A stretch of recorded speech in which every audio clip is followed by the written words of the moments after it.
What's going on, everybody? Welcome to Black Hollywood Live's Black Tea Party. Today, we're talking Trump versus the Pope. Who would have thought those words would ever come out of anyone's mouth? Apple versus the FBI, and of course, the politics and the contentious politics behind Antonin Scalia's replacement. All that coming up next on Black Tea Party. You are now tuned in to Black Hollywood Live, Black Tea Party. Howdy, howdy, howdy, howdy! What's good? What's going on, everybody? I'm Julian Dujarric. You can follow me across the board on all social media at Julian Dujarric. I'm joined with a couple of very handsome and smart men. Yeah. Introduce yourselves, brothers. What's up, y'all? I'm Black Fist activist, also known as Anthony Martin. Out here today. Check me out all social media. I'm out here, man. What's good? Hey, I'm just happy to be in the house. I'm Don Nash, y'all. Check me out on Twitter, Don's Daily Dose, Instagram, Mr. Don Nash, Facebook, Don Nash. Let's talk about it. Let's talk about Let's it. make some tea. Yeah. Let's spill some tea and make it. Spill some tea. Let's spill the tea we make. Hey, I don't even know what that means. We got some tea this week. Some tea for sure. Yeah, it's been quite a week for sure. Like I teased at the top of the show, Trump is in the headlines again. Always, man. Always. Headliner. It wouldn't be a political show if we're not talking about Trump. Specifically, for those who don't know, there's a bit of a feud between Trump and the Pope. Oh boy. This guy never fails to disappoint. Did you just do that? Oh boy. Holy Well, hopefully he's watching. He is with us today. Oh my goodness. So basically, just to give it a kind of like in layman's terms, the Pope recently said that basically he was alluding to maybe that Donald Trump isn't as pious, as much of a Christian as he claims to be, given the fact that he's perpetuated some disparaging remarks about people that are less fortunate and disenfranchised members of society. Trump went on the offensive and said that basically the Pope, has no right or no place to question, because he's a religious leader, to question Donald Trump's Christianity, the deepness in which he's convicted to the Christian faith. This is according to Donald Trump. So I'm wondering, what do you guys think of this whole convoluted mess that's happening? I'll be honest, I don't really know what to think. I will say this, though. You know, the Pope, this new Pope, we've known him to be very political, I guess you could say that. So he's been in a lot of the different things that are going on in politics lately in the past year or so. So I wouldn't put it past him to say anything about it. One thing I will say is he used it in I guess, a more religious manner. So he said it, he said basically like a person that builds walls and not bridges isn't a Christian. So he's using it, he's going the Christian route. He is getting into politics. Right. I think that he's entitled to his opinion just like Trump is. I mean, if we're gonna get mad at the Pope, then we gotta get mad at Trump for some of the stuff he's saying. So I'm kind of just on the fence with it, not on the bridge. I mean, not on the wall. I'm on the bridge. You're on the bridge, but not on the wall. Yeah, so Okay. I don't know what to say about it. What about you, Don? I'm not Catholic. I went to Catholic school, so I can, Are you religious at all? I am. I'm a man of faith, and I was. What does that mean? I'm sorry to keep interrupting. It means that I have a faith. I have a constitution of my faith that governs my life. But it's not a specific religion. Well, I'm Christian. Okay. I am Christian. Cool. And so, but I'm not Catholic. Okay. And oftentimes in Christendom, you have Christians that don't necessarily listen to the teaching so much of Catholicism, if you will, although the Roman Catholics did canonize the Bible. Right. It's just a little history, just in case you didn't know. But the interesting thing about the Pope coming out, and this particular Pope, he speaks with a lot of profundity. He brings to the core of our humanity and our morality. He challenges and charges us for it. The last time when he came to New York, and he met with Obama, he met with a lot of the officials in the Senate and the Speaker of the House. You saw a lot of change, and there was like this fresh air that blew through that didn't so much condemn people, but call people to their morality and to have a moral bar and to reach for it. What's interesting to me is that Trump has met with evangelicals, he's met with black pastors across this country, and no one has challenged him on the core tenets of his belief system, which is to build a bridge and not a wall, and to not create separation, but more integration. Because I mean, the opposite of that is his belief. opposite of that. So yet people are having to choose, I think, whether or not I have more of my political position or whether or not my faith is going to govern my political posture. And so I think it was a great statement. I think the Pope can say it. I think that the fear and the threat is that when the Pope speaks, millions of people are going to pay attention to him, because when he speaks, everybody listens. You know, I hear what you're saying, but I also was listening to the news the other day, and they were saying a lot of evangelicals don't necessarily agree with the Pope or the Catholics necessarily. So that being said, you know, I don't think it's going to make much of a difference with Trump. And I mean, his track record, he gets hit left and right with people that are making sense, and it just seems that the people that are following him don't care. So I don't know if it's going to really do anything against Trump, more or less help him in his journey to the White House. Well, see, this is the tension, though. What the Pope said was not a doctrinal statement. It wasn't about a doctrinal disposition that says, you believe this, I believe that. This actually strikes at the core tenets of every Christian belief, which is that we give and that we are bridge builders. We reach out to bring people in. So when the Pope throws this commentary out there about building a bridge and that really not being Christian to talk about building a wall, then he's saying, be confronted. Are you politically positioned in a posture that is consistent with your faith, the tenets of your faith, or are you not? And I think that's a challenging question. I think that evangelicals will have to wrestle with it. I think Christians of all levels will have to wrestle with that. Am I looking out for the widows and the orphans, as the Bible says? Is there not a question of, and we talked about this last week, Stacey and I, is there not a question about separation of church and state, though? I mean, what if it's incongruent with his beliefs? If he feels as though that's what's right, and this is just me clearly playing devil's advocate. Yes, you are. If Donald feels as though that's what's right for the country, if Donald Trump has freedom of speech, religious certainly beliefs affect how he governs? Okay, but you're saying that in the sense of separation between church and state, and there's obviously not a separation between church and state. And especially with the presidential candidates, like, they want you to know that they are somewhat of some type of American faith that they're following. So to say that it's kind of contradictory. If he's like, well, I'm just trying to do what's good for the country, but not follow my faith. So are you, like, where are you at? Because that's what people want to know. They want to know, like, okay, are you really, like, hands in your faith, and Catholic or Christian? I'm not sure what he claims he is. I think he claims Christianity. Presbyterian. Presbyterian. Okay. So I mean, are you with your faith, or are you just breaking those apart? I mean, it's a dialogue that needs to happen. Unfortunately, I think Trump will find a way to deflect it and make it to his benefit. And that's what's going to be the problem with this whole he's chosen to thing. not really be offended at this point by it. When I heard him do the town hall meeting with Anderson Cooper last night, he says, I thought the tone was a little bit easier than what the media has portrayed it to be. I think he said that because his people were telling him, look, don't go against the Pope. Yeah. Don't go against the Pope, man. Because at first he was like, the Pope is going to wish and pray that Donald Trump was president when ISIS attacks, the church. So, which was and he made like a little joke about the Pope living in a wall. So that's the first thing he the said. Vatican surrounded by walls. So is every building ever built. Right. So he's coming hard at first. I think his people were like, look, back off that just a tad, because you don't want to go against the man of God. Right? Because it's true. Because even though people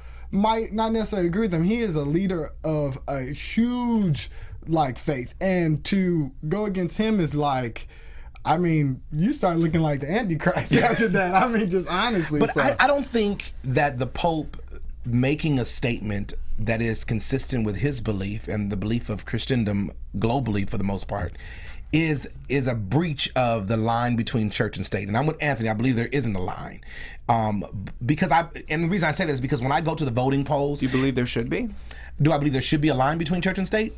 No, I just believe that there should be the individual perspective. I think that when I walk into a poll, or when I have a conversation, or when I'm contemplating a political issue, the tenets of my faith are present with me. It's difficult for me to separate those two, simply because I have to interpret things. And when there's an interpretation, how do I ignore the core beliefs that I have when I'm interpreting that thing? Does that make sense? Okay. So I bring those tenets in to kind of help me have a peace, to kind of help navigate me through this decision or through this dilemma. And I think that's difficult to say you can't bring that in. Now, I believe you can't bring it in to mandate control for other people. I can't bring my faith in and make a decision for you. I can't. I can bring my faith in to kind of cast my lot on this vote, in this decision, and whatever unanimously comes out looks like a democracy to me. But you say that, but then if you're, and again, this is just me playing devil's advocate, but if your belief, if the way in which you vote, which is based on your belief, does infringe upon someone else's right to whatever, isn't that sort of contradictory as well?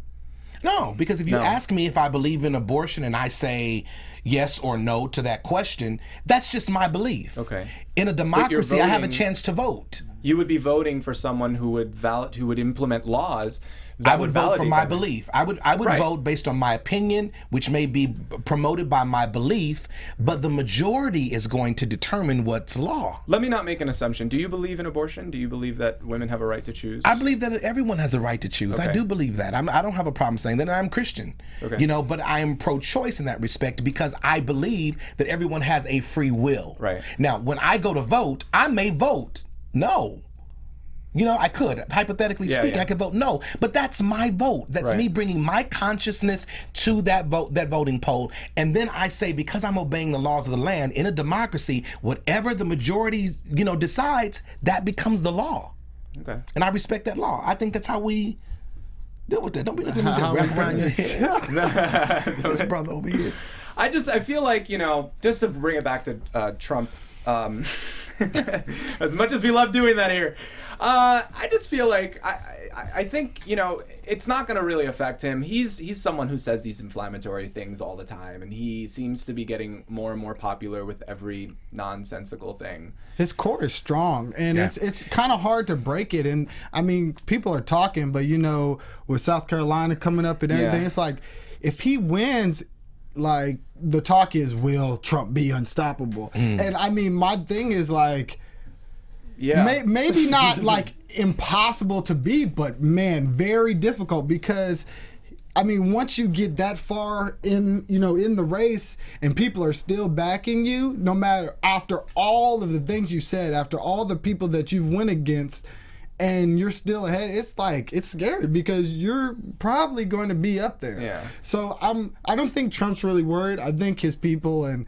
his core group is kind of telling him, like, stick to what you do best. Yeah. And just, be a little bit sensical, because at the end of the day, you don't want to come off too hard to someone that is seen as very important to the rest of the world. So you just kind of like, you could come after Obama hard, bam, go against the other Republicans hard. That's fine. People are very touchy about the religion. I mean, it's one of those things people talk about. You don't talk about religion or politics at the dinner table. But since this is politics, we're going to talk about that. But we're going to try to leave religion out just a tad, because he just doesn't want to come off like as a bad guy in any sense, especially this close to the end of the race. So he's just kind of, I think he's playing it real smart. I mean, I think his people got together. It's just, I don't know. It's very frightening for me to even think that Trump is very well going to be the nominee for the Republican Party, but he just seems like he's on a roll here. I feel like we should unplug your mic. I'm just saying. I don't want to jump too much off topic, but then you got to think, like, Obama came after him, within the last 24 hours. George W. Bush came after him in the last 24 hours. That's a Republican and a Democrat past president and the Pope. Yet you're not hearing that. Nobody's, like, it's not huge news. Like, they're playing it on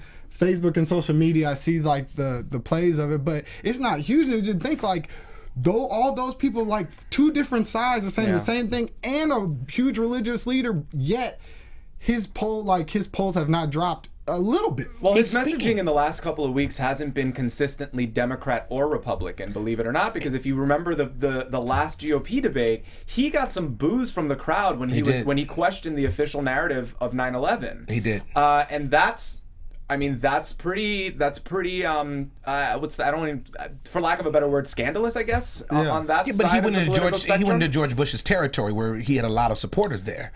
Which could hamper his support in South Carolina, George Bush's support in South Carolina, because his poll numbers, I believe, are pretty good, are pretty strong there. Yeah. George Bush's, Jeb Bush's.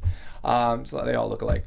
And so you know, I think it could hurt him, but I think the litmus test will be South Carolina for Trump. If he Definitely. and he doesn't even have to win. I think if he beats Jeb Bush. Oh, he's going to beat Jeb Bush. In South Carolina. Well, I mean, Jeb Bush.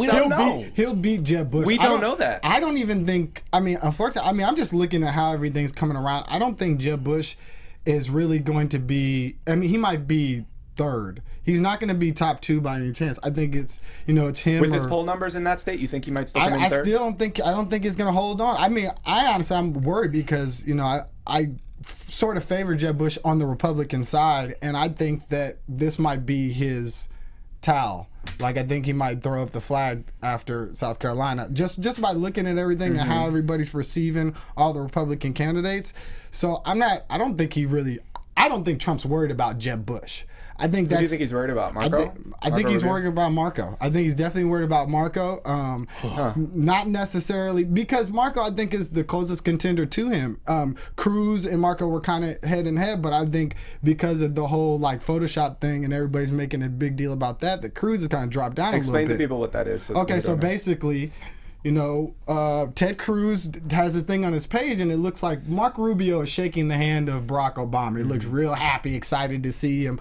Come to find out, it's a Photoshop of some just random white man and random black man. They put the heads of Rubio and Obama on him and black and whited it out, or grayscaled it to make it, kind of look real.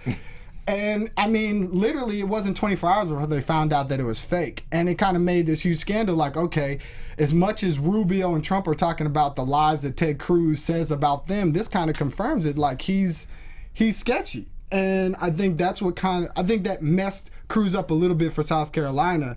So I think it's really about Marco and Donald in the Republican side for this. But I don't know that we've seen a real strong trend of Rubio on the incline in other polls. I agree with you. I don't think he's been increasing in the polls that much. He's lacking a likability factor, but I think there could be an X factor here that could come through, which I'm hoping for, because I think we need something to push Donald Trump out of the way. I just don't want him I don't want to have America to have that conversation. But I think that's the conversation Which anyways. conversation? The conversation of Donald Trump potentially becoming the That's president the of the United conversation States. that everybody's... That's the one we're having now. Yeah, everybody's talking about Rubio or Cruz being the runner-up. Like, nobody's thinking like, oh, they're going to beat Trump. Everybody's talking about how Trump's obviously going to be the front runner, and then we're looking at who's going to be the next person up. But no, I mean, you guys might be hearing something else, but I'm not hearing Bush's name in that runner-up. No, thing. but I think that, I don't know if you're looking at this too, but what I'm noticing is that Bush seems to be taking a slightly different disposition. His whole approach, his appeal to the people, his relatability seems to be more likable here lately. And I think it has a lot to do with his mom and brother coming on the road with him. He just more seems so a his little more mom, I comfortable. think. Maybe his mom. Everybody loves him. I mean, people love Barbara Bush. A lot of people do. Yeah, I mean, people do, and I think it's probably wise for him to continue bringing his mom onto the campaign trail. One thing I just wanted to mention real quick, just like a nod, a little kudos to you, Donald Trump. He, I don't know if you knew this, but JebBush.com, the domain expired, and Donald Trump bought the domain and had JebBush.com now redirecting to DonaldTrump.com. Just FYI. I thought that was hilarious. Hilarious. I thought it was hilarious, but I also think that, you know what, if America's looking for a trustworthy president with integrity and some scruples, come on, guys, really? I mean, I get it. Nobody's looking for that in Trump. Listen, when I'm talking business, Donald Trump, please take a seat at the table, head of the table. No. Take several seats. If I'm talking politics and I need you to... Come on, are you serious? Nobody's talking that in Trump's, group. Like, no... You can't say that Trump is, he's got so much integrity. He bashes everybody every chance he gets. Wait, is that what you're saying, though? I got something else from No, that. what did you get? That's what I was saying. Oh, is that what you were saying? No, Okay, I'm saying that he lacks integrity. I mean, I think that's bitchy. It's You know what I'm funny. saying? It is. I have to use that word. I mean, it's the state of politics right now, and I mean, we're following politics very closely because we have the show, and we obviously, you know, this is something that we're buys doing every the week. domain. But you know, politics to me is the entertainment branch of government. But we have to move on because I'm so done. Okay. We've got a few more months left. Did you hear about this story about Apple versus the FBI? Kind of crazy. So I'm just going to read the first few lines of a New York Times article about this story. Tuesday evening, a federal court ordered Apple to help the FBI unlock an iPhone used by one of the attackers who killed 14 people in San Bernardino in December. Wednesday morning, the very next day, Apple said in a strongly worded letter, and I encourage everyone to read this letter because it is very strongly worded, that it would challenge the court's request. While technology companies recently have resisted government demands, Apple's letter is one of the industry's most forceful pushbacks against the court ruling. And Twitter and Facebook have actually come out in support of Apple, saying basically the same thing, that this is a backdoor to a privacy issue for a lot of Americans. I believe the technology that they would have to use in order for that information to be decrypted or be available to the FBI has not been invented yet. So they say. Yeah. But Apple is very concerned that if that is in the wrong hands, you know, potential calamities can ensue. So what are your thoughts? I mean, I think it's without a thought. Of course the government, like, getting that type of technology is going to use it for not so good things. I mean, let's be honest, the NSA with the whole Patriot Act thing that went on with metadata and all that, I mean, they have a track record of using things not the way they're supposed to. And I think if they get that type of technology, even if Apple theoretically could make it for that one phone, they're going to take that technology, hire some people, and figure out how to use it for other things. And I just think it's a slippery slope. I don't agree with the federal government coming at Apple like that, a private company, trying to tell them that they need to give up their privacy of millions of people that have bought the iPhone just for a terrorist attack. And I think they think that using the terrorist attack as their platform, kind of like, people are going to look at it like, oh yeah, we don't want that to happen, but they're not thinking deeper. And that's the problem. And it's just a scary thought, man, to have the government have all my information if possible. I mean, just to give a little more, because I kind of did it on the surface, I just want to give a little more information as to what the government is actually asking. The iPhone in question is a 5C version of the smartphone that was released in 2013, as we all know, is locked by passcode, which the FBI wants Apple to circumvent. Now, Apple, in order to do that, would have to build a new version of its iOS smartphone software that allows the FBI to bypass certain restrictions. And that's when Apple says, the potential to unlock any iPhone in someone's physical possession is great. And we hold a responsibility. Our responsibility lies in our customers. We can't put all of them in jeopardy because you feel like this is some sort of altruistic thing. Am I correct in saying that didn't Apple say something along the lines of, if they create the software, they can't do it for just one phone, one-time use? And that's why Apple is kind of like, no, I can't do this, because it can't be the software would be over-compassing and it could be potentially used again. Well, they can. I mean, they can certainly do it for one. I mean, I'm sure they can certainly code it to work on one phone. But the problem is when once that code exists, it's just one hack away from getting into the wrong hands. Exactly. And so you can apply the same code to any phone. It's not that they, like, if my phone is locked and Apple wants to unlock it using whatever code that they would have to develop, yes, it would work on this phone, but we all have iPhones here. Yeah. It could probably work on your phone and your phone just by tweaking a couple of the coding, some of the coding language. And so that is their concern. Don, I feel you trying to jump in here. No, I mean, so Tim Cook, who's like Apple's CEO, right? He makes a statement. I want to read it. He is Apple's CEO. He is the CEO, right? He made a statement. I want to read it. Once the information is known, or a way to bypass the code is revealed, the encryption can be defeated by anyone with that information. And to me, if I pay attention to the words, once it is known and once the code is revealed, which means to me, to reveal something means it's there already. Oh, okay. Right? You only reveal something that's there. Getting deep, It's just not known by you. Getting deep. Okay. You follow me? So once we do that, then if it's in your hand, the information that we give you will then empower you to be able to turn this into something else. So I think two things are going on. I think Apple is doing a very great job here by taking this posture, because they're making us all believe that they're watching out for our privacy. They're not watching out for our privacy. They know everything we do. Well, of course they know everything we do. It's just not revealed yet.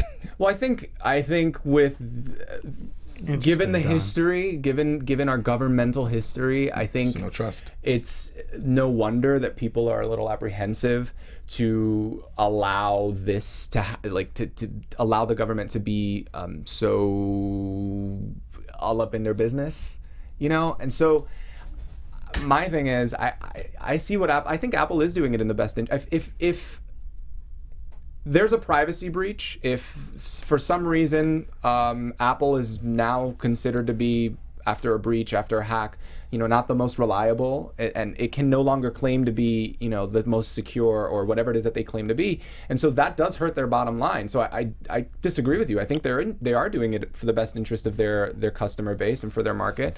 You can disagree with me. I don't care. No, I kind of agree with Julian too, because I think they know that if for some reason that they had any type of information to backdoor the encryptions that they have, their stock's gonna drop, because people are gonna get out thinking this isn't safe. Honestly, I love Apple, but if I feel like my privacy is not as safe as it could be with them, then I'm leaving too. I just couldn't imagine that.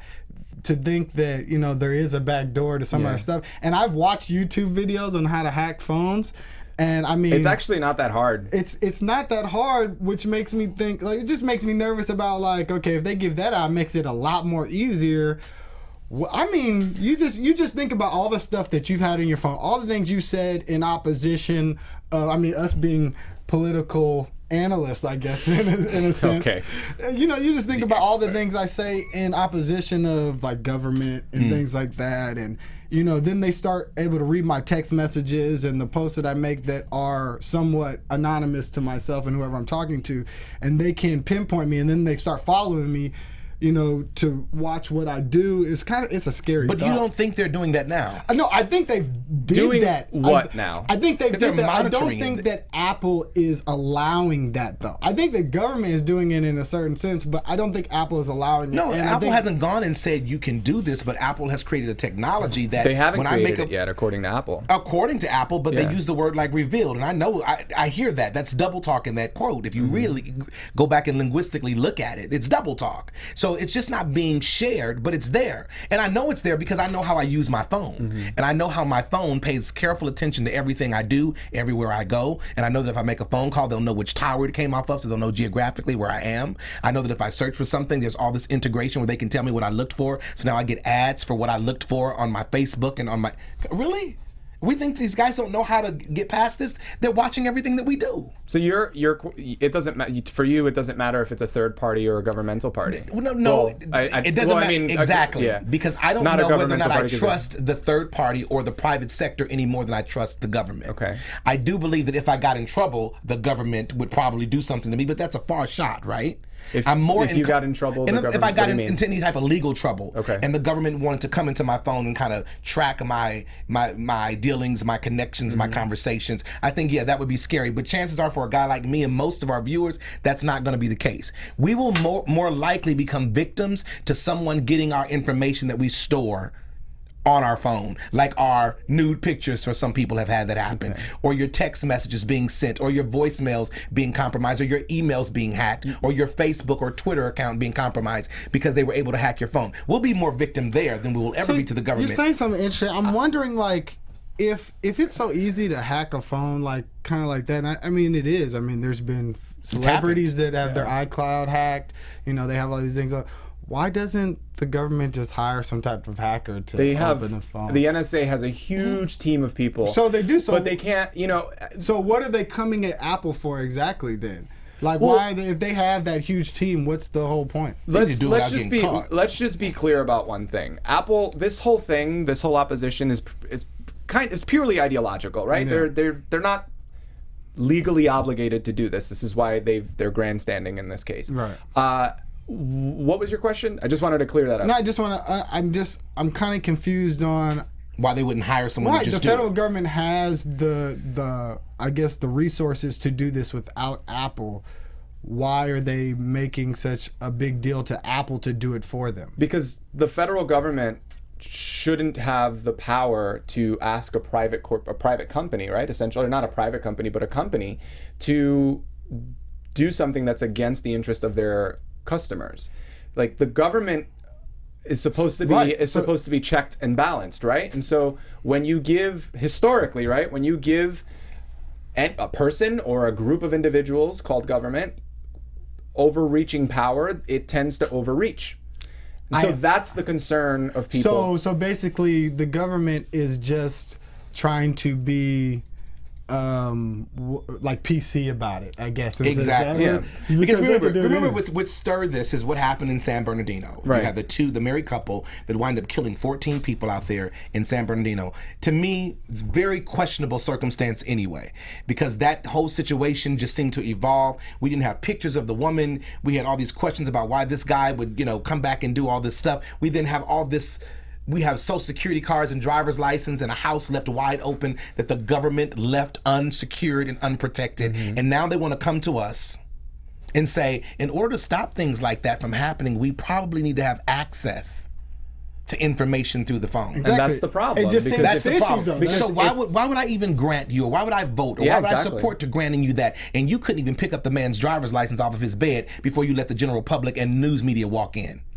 Yeah, well, that's the argument. That's why people are concerned. Yeah. It's like if you have shown to be, I don't want to say incompetent, but if you have shown to lack in a certain area when it comes to gathering intelligence, what makes you think that the mass gathering of intelligence will help you anymore in that regard? And that I will trust you handling my info. Exactly. Yeah. And that you won't, handling your info or accurately analyzing that info and not falsely arresting people or, misusing your power. And that's the thing. That's the misuse of the information, if they get it, is what's most troubling to me. Again, they make this case about a terrorist, and it sounds good, like on the media, like, oh, of course I want to protect, our country from the terrorists. But then you think, like, no, because I'm for that, but at the same time, you're going to use this information somewhere down the line against me or someone, like me, and that's where the problem lies. That's why I just can't let it happen. Again, it's a slippery slope, and I think the government has a track record of doing those things. I don't trust them like with an inch, so I'm not going. It's a fear tactic, though, isn't it? And that's why I wonder. And that's what they're using, and I just think it's crazy to even consider it. Like, for anybody to even think about that, like Donald Trump making that statement the other day, like no, he's like, oh yeah, I think they should just work with the FBI. Like, no, because Trump, if people found a way to get into your shit, like, you would be singing a whole nother tune like the next day. And that's kind of what I feel like that's what's gonna happen. If this happens, it just opens the door to so many other things. So I think Apple, if you're watching, somebody that works Apple, don't give in, because this is just, it's just crazy to even think about stuff like that. Yeah, if this, you're right, it's a slippery slope, and I think, and a lot of people, I think, believe that if the government is allowed to do that, then where does it end? Then your local sheriff is allowed to hack your phone and see, Right, they make a phone call and boom, they got everything. They have everything. No. So where does that end? That's the question. That is the concern. That there's potential for abuse of power. There is like that. We're in such a tech savvy era right now. With that happening, there is no privacy. Yeah, we had the whistleblower. Yeah, what's the guy? There's Edward Snowden. Snowden is his name. So we've got that situation that's also playing as background music to this inquiry to me. But yeah, like with the NSA using metadata Right. and grabbing all that from people's internet Exactly. pages and things like that. Well, that's what I'm saying is like they have that track record. It's already being done. So why quit? I don't know. So what does that say? What does that say about control of private property? Because this is not Apple's phone. Apple manufactures this phone, but this is my phone. I paid for this phone. So how is it that isn't that an infringement of private property? Or there's got to be some sort of legal gray area. Apple was trying to make a statement. Is like, even if we could do that, that's not our property anymore. Yeah. We create it, but that's once they buy that phone, that's all theirs. Like that's their phone to use. That's their property. So we really don't have anything to do with it anyway. Mm-hmm. So you shouldn't even come to us. And I think that's kind of what they're trying to say with that. And I mean, I agree with that. You know, because, I mean, at the end of the day, if I don't pay my phone bill, Apple's not going to take my phone away. Right. You know, like I already paid for my phone. No one's going to take the phone away, so it's not theirs. You know, they don't have that right.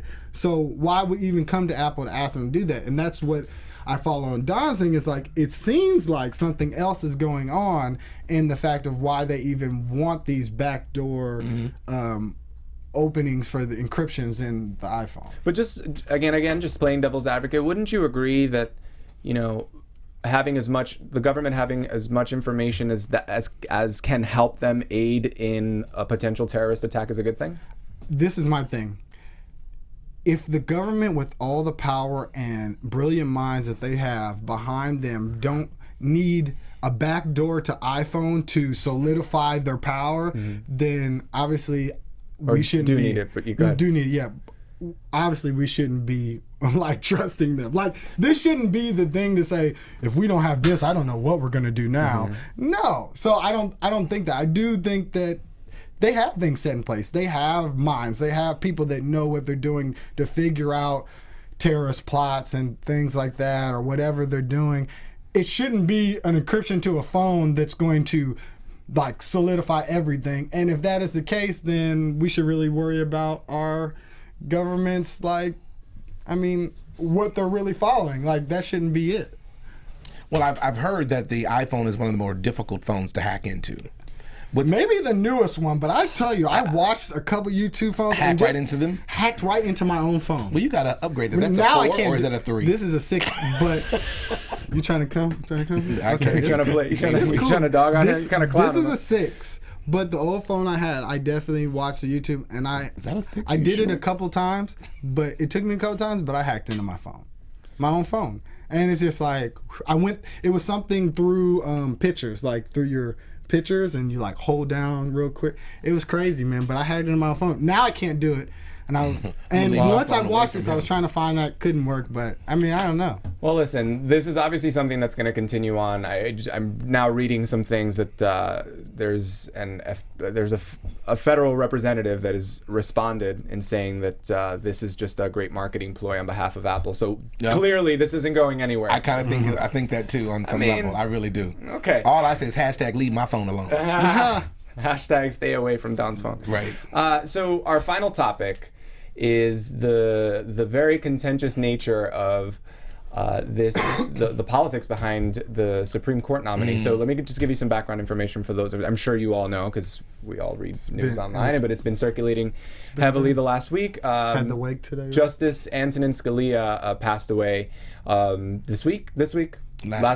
Sorry, and the I guess fight to name his replacement is on, with Republicans saying that the president shouldn't nominate a Supreme Court justice while he's in office. They should wait until there's a new president to go ahead and put forth that nomination. And folks on the left are saying that it is Obama's duty to do that make that nomination, and it would be unprecedented for a Supreme Court justice seat to be vacant for that long.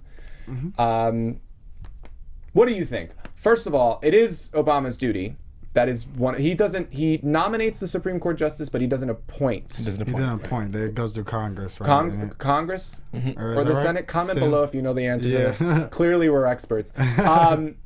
But it isn't the president who he only nominates the right. Supreme Court justice. He doesn't confirm that Right. person. It's a once he nominates, it is kind to of the like Senate. it's a big thing. So that's why they're making the issue that he shouldn't even nominate him, because usually how it goes is they nominate him, most likely that is going to be Which I think is and also- ridiculous. I think it's absolutely ridiculous to tell the president that he should not do what he has the right to do.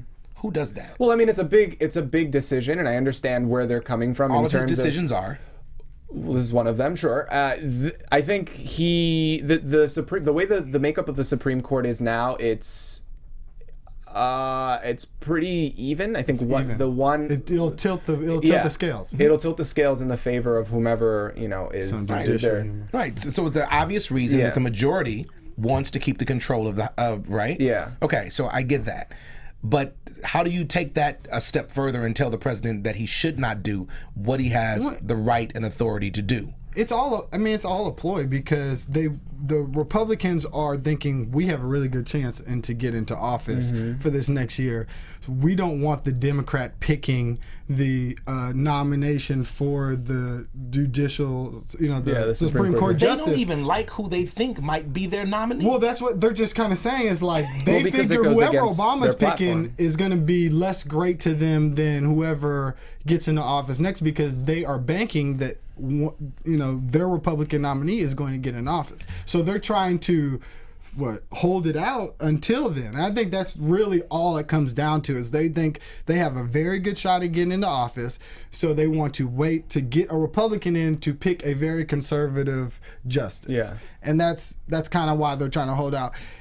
I definitely agree it's the president's duty to do that, and he should, and he knows he should, so that's why he's going for it. And I think it's kind of scandalous that, again, I don't know, as the Senate, saying that, we're going to throw out everybody you come. That's stupid. Like, that just doesn't work. That we're going to just throw out everybody. Democracy that we're doing, and looking at the top people that he's thinking about, I mean, some of them are conservative. Some are It's the Senate, moderate. by the way. I just Googled it. Senate. So, okay. I mean, some are conservative. I think he has a well-rounded thought process of who he wants to pick. So you shouldn't just be like, that's Obama. We don't like him. We're not picking anyone. Well, we also have to remember this is a lifetime appointment, right? So you'll be either a majority left or a majority right Supreme Court for life. Depending on who he nominates and who's confirmed. I get it, but why is there no bipartisan conversation surrounding this? No one wants to be bipartisan to just find someone it's in the that midst can of judge. The presidential debate. I get it, but I'm calling to the integrity of all the political figures that would stand up and say that they want to reach across the lines, right, and have conversations. All of a sudden, when certain topics come up, there's no talk about being bipartisan over these things. Because when you're talking about reaching across the lines, when you're trying to tilt the scales of the Supreme Court justice that can be more conservative or more liberal, like, that's a big thing in a lifetime appointment. Like, that one person that they put in that appointment, like, can change the outcome of, like, huge, like, court decisions. And so that's very hard for either side to be like, okay, let's come to a middle ground. No one wants to do that. Yeah, but I mean, I get, God rest his soul, Scalia. But I didn't like everything that came out that man's mouth. And yet there's a lot of praise for the great work that he did and the contributions that he made. Right? So I don't think you're going to get anyone to sit in that position that you're going to agree with straight across the board in every respect. Even Donald Trump, looking at it from the GOP side, Donald Trump was asked last night, if you were president and you had the opportunity to appoint, who would you appoint? Would they be Republican? That was the question. He said, well, I can't really say they would be Republican. It would be Donald Trump isn't a great litmus test for anything substantive. But yet he's their front runner. So that, should he become the front runner, should he be lucky enough to win this thing and sit in the Oval Office, then what kind of selection would he make? Not the selection you thought he was going to make. That's not the problem, but that's the reason why, to answer your question, that's why there's no real bipartisan discussion on.